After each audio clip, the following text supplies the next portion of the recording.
Hey there, I'm glad you're here. Ready to learn some pretty cool things? Let me know which ones you liked best in the comments afterward. Okay, let's do this. The very first American football game was played in 1869 between Rutgers University and the College of New Jersey, now known as Princeton. The sport originated by blending the rules of both rugby and soccer, and the game took place in New Brunswick, New Jersey, with an audience of about 100 on hand, according to Rutgers.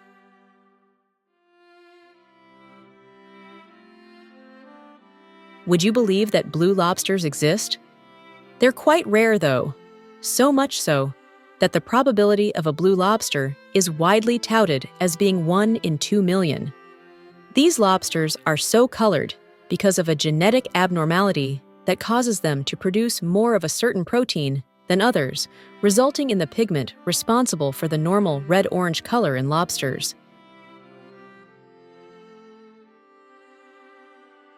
Here's one few people likely know. The name America comes from the Latin version of Italian explorer Amerigo Vespucci's first name, Americus. If you did know that, then kudos to your high school history teacher. Interestingly, Vespucci, after exploring the Americas, realized and asserted that the lands Columbus discovered in 1492 were a separate continent and not part of Asia as previously believed. In 1507, German cartographer Martin Waldseemüller used the feminine form of Americus, America, to match the Latinized names of other continents, just like Europa and Asia. The ancient Romans had a unique tradition of dropping a piece of burnt or toasted bread into their wine to supposedly soften the taste of the wine, and this practice is believed to be the origin of the modern-day toasting ritual. If the wine was considered acidic or bitter, they would add toasted bread to their glasses to improve the flavor. They also did this to symbolize a wish for good health while drinking. So the next time you go to raise a drink in honor or celebration of someone, feel free to skip the bread dunking ritual, unless your wine tastes a bit bitter too, I suppose.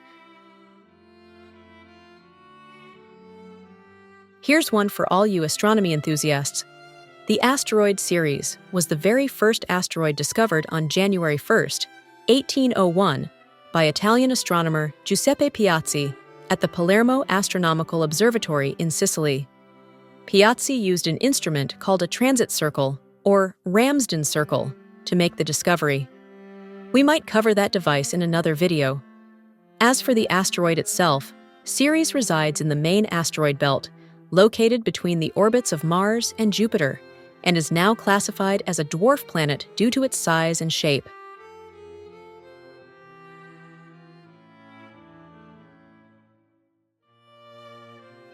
How many varieties of apples do you think there are?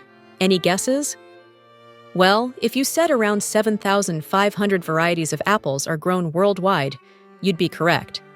Yes, 7,500 varieties. Due to climate variation and agriculture, only about 1/3 of these are grown in the United States, and of that group, just around 100 or so are grown commercially.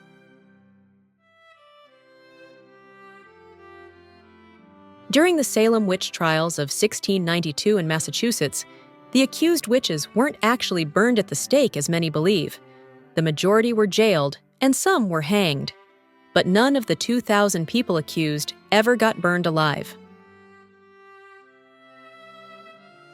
Which country has the highest population? Any guesses?